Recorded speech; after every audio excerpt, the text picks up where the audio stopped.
Adelante, Laura. Hola, buenas tardes. En primer lugar, dar las gracias a TEP por invitarnos al SEDEX a hacer una exposición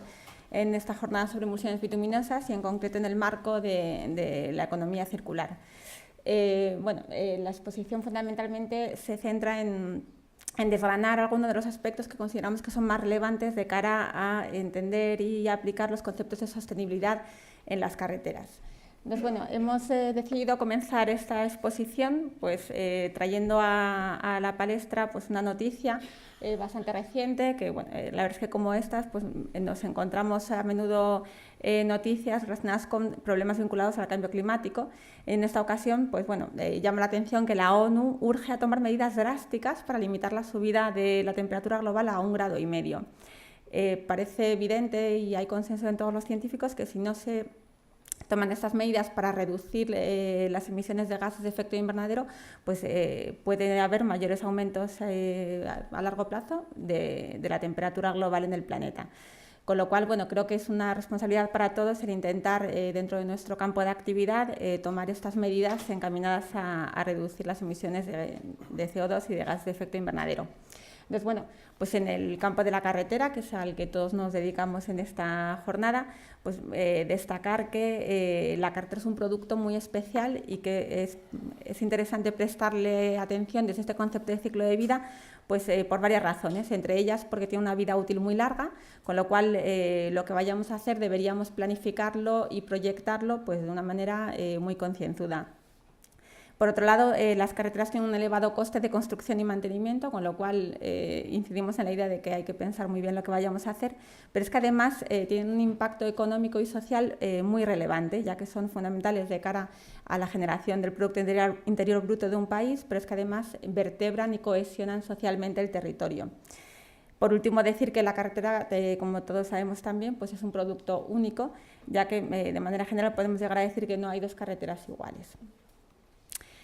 Tampoco debemos perder de vista que existen importantes impactos asociados a la carretera. De manera general, si hablamos del sector de la construcción, se consumen una cantidad importante de recursos naturales y además se generan también importantes cantidades de residuos. Por otro lado, como ya nos ha contado también Alberto Moral, el transporte por carretera genera una elevada cantidad de emisiones de gases de efecto invernadero. No solamente producimos impactos, sino que también debemos tener en cuenta que vamos a sufrir las consecuencias de esos impactos derivados algunas de las consecuencias previsibles del cambio climático. Entonces, aunque no es el tema de esta jornada, pero también es importante tenerlo en mente. De cara a intentar avanzar en reducir las emisiones de gases de efecto invernadero vinculadas, en este caso, a las carreteras, contamos con herramientas estupendas, como en este caso el análisis de ciclo de vida, que nos van a ayudar a seleccionar la alternativa más sostenible y a identificar estrategias de mejora. Si nos ponemos ya manos a la obra y aplicar el análisis de ciclo de vida a las carreteras, nos encontramos que esta aplicación no es sencilla.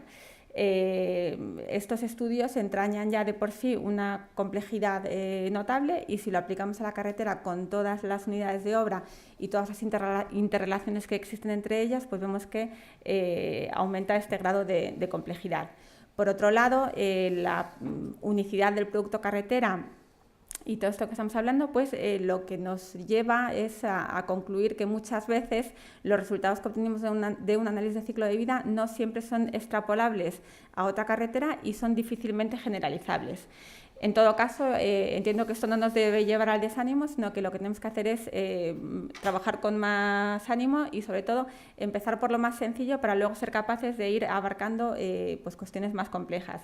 En este sentido, en general lo que estamos haciendo es comenzar como una primera aproximación por el estudio del firme. Pues bien, estos primeros avances o estos primeros estudios ya nos permiten identificar algunos aspectos que son los que se recogen en esta diapositiva como aspectos claves a tener en cuenta cuando queramos hacer un estudio de análisis de ciclo de vida. Entonces, en primer lugar, vamos a hablar un poquito sobre la unidad funcional y destacar en relación a este concepto que el objetivo y la importancia de la unidad funcional es que constituya una referencia para normalizar los resultados de un análisis de ciclo de vida.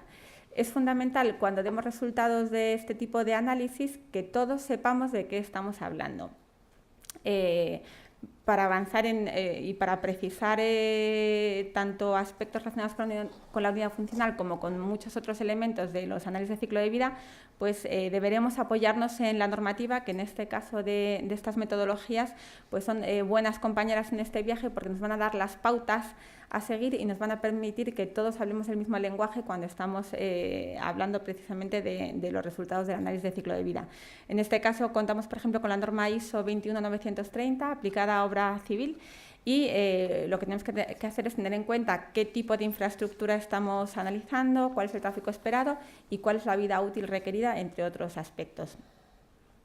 Otra cuestión relevante y que es importante tener en cuenta son las categorías de impacto que vamos a emplear. Se ha de tener en cuenta que existen multitud de categorías de impacto, pero además distintos criterios y distintas formas de asignar los impactos. Así, por ejemplo, podremos seleccionar la categoría de impacto calentamiento global. Para esta categoría de impacto deberemos seleccionar cuál es el ecoindicador que queremos estudiar, como puede ser, por ejemplo, los kilos de CO2 equivalente, pero además deberemos precisar cuál es el modelo de caracterización que vamos a emplear, ya que podrían diferir también los resultados si no precisamos qué es lo que estamos utilizando. En este caso, por ejemplo, el panel de cambio climático del 2007. Como decía, existen distintos tipos de indicadores que podemos evaluar. Los más habituales son el consumo energético total y las emisiones de CO2, pero si nos ceñimos únicamente a estas categorías de impacto, estaríamos dando un enfoque parcial y podríamos estar perdiendo precisamente esa visión global y de conjunto que nos permite tener el análisis de ciclo de vida.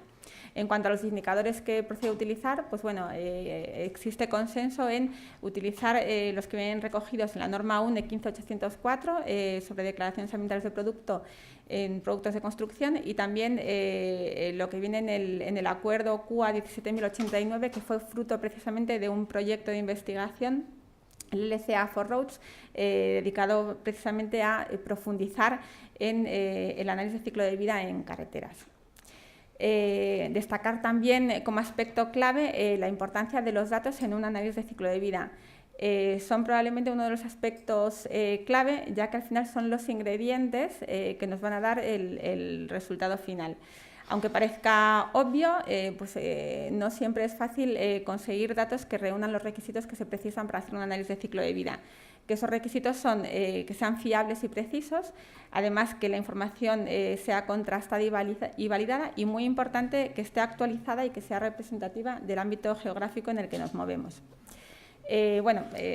Llegados a este punto, pues doy paso a mi compañero con quien comparto la ponencia, que nos va a seguir hablando de los aspectos clave de los análisis de ciclo de vida y de algunas conclusiones relevantes en este campo. Muchas gracias, Laura. Muchas gracias a la organización de la jornada por habernos invitado a participar en la jornada. Bueno, Santiago me ha presentado por mi apellido correcto, pero es que es muy habitual que se confundan el apellido, sobre todo en el sector de la carretera, en el cual el apellido Pirelli tiene mucha relación, ¿no? Lo que sí que presumo es que si tuviera ese apellido, mi vida económica estaría bastante más saneada, y mi vida sería bastante más sostenible también. Bueno, aparte de la gracia, continúo con la ponencia. Reflejamos en esta ponencia pues, el típico diagrama de entradas y salidas de un estudio de análisis de ciclo de vida en firmes, con las fases del ciclo de vida en firmes que comúnmente se utilizan y se estudian. En cuanto a aspectos claves, siguiendo con los aspectos clave que ya había empezado Laura, pues decir que hasta el día de hoy en los estudios no se suelen considerar todas las fases del ciclo de vida, y es más, dentro de las que se consideran, ni siquiera se consideran todos los aspectos que influyen en ellas. Como fases más estudiadas, las dos primeras son las que más, la producción de materiales y la fabricación y construcción. Entre otras cosas porque es de las que se cuentan más datos, con más datos y más fiables, ya incluso desde la propia concepción del proyecto.